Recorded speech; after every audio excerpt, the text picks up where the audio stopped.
Morning, guys, gals, and gender non-conforming pals. My name is Krim, and I'm back with another YouTube video. So, I've been seeing some talk within the monster community, both on and off of Twitter, about the recent weapons switch skill reveals, and I really want to talk about one weapon in particular. Longsword. Before I get into the nitty-gritty of this video, I really want to preface this by saying that first, I'm really not okay with how much shit Longsword mains have been getting throughout the course of this discussion. We should under no circumstance be telling people that they should die for playing Longsword. That's not okay, and it will never be okay. Secondly, multiple Longsword mains have acknowledged that the weapon is overtuned, and that more power needs to be brought into the rest of the main weapons. So I don't really understand why there's so much hate for LS mains, when a lot of them have openly stated that they also have issues with the weapon is being designed.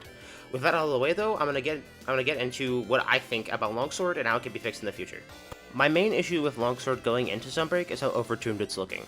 So to kind of talk about that more, I'm going to be breaking down these two switch skills right quick and my issues with them. So I'm going to start with Harvest Moon. Basically, you cast out an Arrowed Silk Ring that narrows your range of attack, and it boosts your spirit so you can go on the offensive. My issues with this is that your spirit gauge, first of all, doesn't deplete, and if you perform any counterattacks, it'll gain additional hits. Why does Longsword need any of this?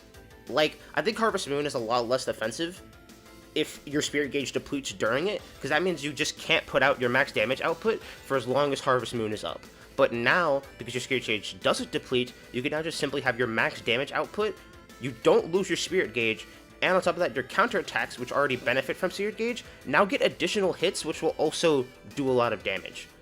Hopefully they find a way to balance this or ring this in, so that, like, you have to play around Harvest Moon and focus on using it, because if you can just add Harvest Moon on top of the counter damage Longsword already does, that's going to be an issue. My next issue is with Sacred Chief combo, and that it doesn't really feel like a Longsword move, honestly. It feels like they kind of just took something, they literally took Greatsword Charging System and slapped it on Longsword, and I also, like, I don't feel like Longsword really needs this. Like, especially with all that it already had, I'd honestly be fine if it just had Harvest Moon. But on top of having Sacred Chief combo, it means that in Harvest Moon, Longsword can do a lot of damage now, and not lose Spirit Gauge. Meaning that it can melt health bars even quicker, and on top of scaling a mechanic on another weapon, it means Longsword's really overtuned, when it could already do a lot of damage at a certain amount of time, and benefit from counters, and keep track of its own Spirit Gauge really well. Like, this feels like the weapon is just going above and beyond, and I think it needs to be reeled back in with the others. One thing I will say, though, is that I appreciate that the devs are trying to make switch skills and switch skill swap flexible, and that it gives weapons a lot of different ways to adapt to any situation they're in, and adapt to different monsters' patterns. But my issue with this is that not every other weapon is getting what Longsword is getting. So Longsword can adapt a lot better to different monsters, different situations than other weapons can, because it's getting so much more out of switch skill swap and out of its new switch skills. And I'm going to transition into how this problem could be fixed, and really how Longsword can be brought in line and not be greatly as overtuned as it is right now. There are three ways I think that they can, or three approaches I think they can take to making Longsword less overtuned. The first one that I'm going to go into is that they could honestly take away some of the benefits that Longsword's switch skills provide, mainly Harvest Moon. Because like I said earlier, my issue with Harvest Moon is that your Spirit Gauge does not deplete on top of additional hits. I think removing the Spirit Gauge not depleting and making it actually deplete during this would bring Harvest Moon in more in line, and would honestly make it a little more bearable to have on Longsword.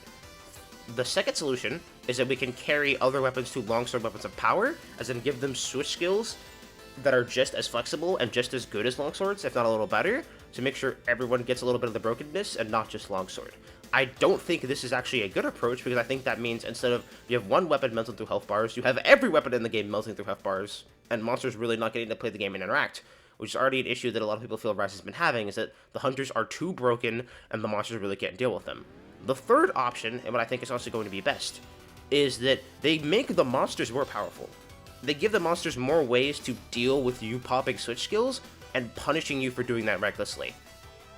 Like giving more monsters counters, or giving monsters silk-minded switch skills of their own, honestly, to counteract your own, and making them just as powerful for you and just as mobile. Which I think not only would bring Longsword in line, but means Longsword, instead of just kind of mashing, as people would portray it as, now needs to play the game, honestly, as weapons like Lance and Gunlance do. But the problem with this approach would be, again, is that we need to give weapons like Lance and Gunlance more power as well, so that their honest way of playing the game doesn't get utterly fucked on when they get countered by more powerful monsters. So to wrap this up on a nice little bow, I do think Longsword is looking a little overtuned so far in Sunbreak.